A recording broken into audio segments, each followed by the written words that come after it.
اهلا بيكم ابطال الحلوين في كورس الصف والتاسيس الانجليش من الصفر. لسه مكملين مع بعض sounds of letters اصوات الحروف. كنا وقفنا مع بعض قبل كده عند letter O، هناخد مع بعض النهارده ان شاء الله letter P.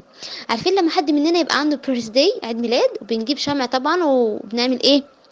هف، صح كده؟ طب ايه رايكم مش هنعمل هف خالص وهنعمل ب ب ب، وهنشوف الشمعة تطفي ولا لا.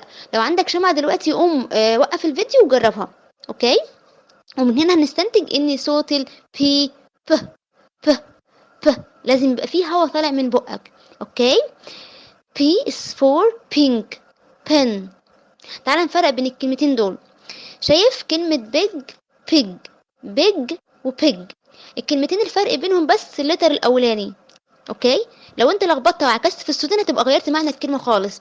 يعني الكلمه دي الاولى اسمها بيج اللي هي ضخم او كبير، التانية بيج اللي هي خنزير. اوكي، فلازم نحاول ما نلخبطش بين ساوند اوف بي اللي هو ب وساوند اوف بي اللي هو ب. اوكي، طيب تعالى بقى اللتر كيو. لتر كيو الساوند بتاعه كوا كوا كوا. بيقول لي كمان ان الحرف ده بيحب جدا لتر يو، يعني بتلاقي ان لتر يو بيروح معاه كل مشاويره، لازق فيه كده على طول. اوكي، فعندي مقطع لما تبقى الكيو يو اي بيتقري كوا كوا.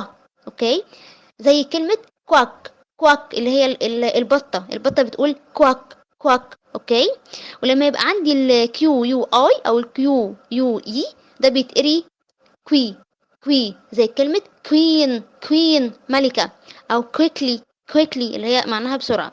أوكي، ولما يبقى عندي المقطع كيو يو أو ده بيتقري كو، زي كلمة quotation quotation اللي هي معناها اقتباس. أوكي، طيب بعد letter Q بقى letter R. the sound of R شايف بتحس ان لسانك في سقف حلقك. اوكي، is for rat red rabbit teacher. شايف احنا في الجولي فونكس مهم جدا انك انت تسمع صوت الحرف في الكلمه، مش شرط يكون في اولها، في وسط الكلمه، في اخر الكلمه، وات ايفر، المهم انت تسمع صوت الحرف في الكلمه. اوكي، طيب تعالوا بقى ناخد مع بعض letter S. the sound of S. تعالوا نقول مع بعض sun spider spotty snake. sun شمس، سبايدر اللي هو العنكبوت، سبوت سنيك اللي هو التعبان المنقط. اوكي، شايف كمية اللي احنا قلناها دي كتير، ده الساوند بتاع الاس. اوكي، يبقى الساوند بتاع لتر اس. اوكي، تعال ناخد مع بعض لتر تي. the sound of T ت ت is for tree table racket راكت. تعال نشوف ايه الراكت دي. بيقول لي هنا في علاقه بين لتر تي ولعبه التنس. في ناس بيشبهوها بيقولوا ان لما الكوره بتضرب في الراكت اللي هو المضرب بتاع التنس بتقول ايه؟ ت ت. شايف بتروح وشك معاها بيروح يمين، ت بيرجع ت ت ت.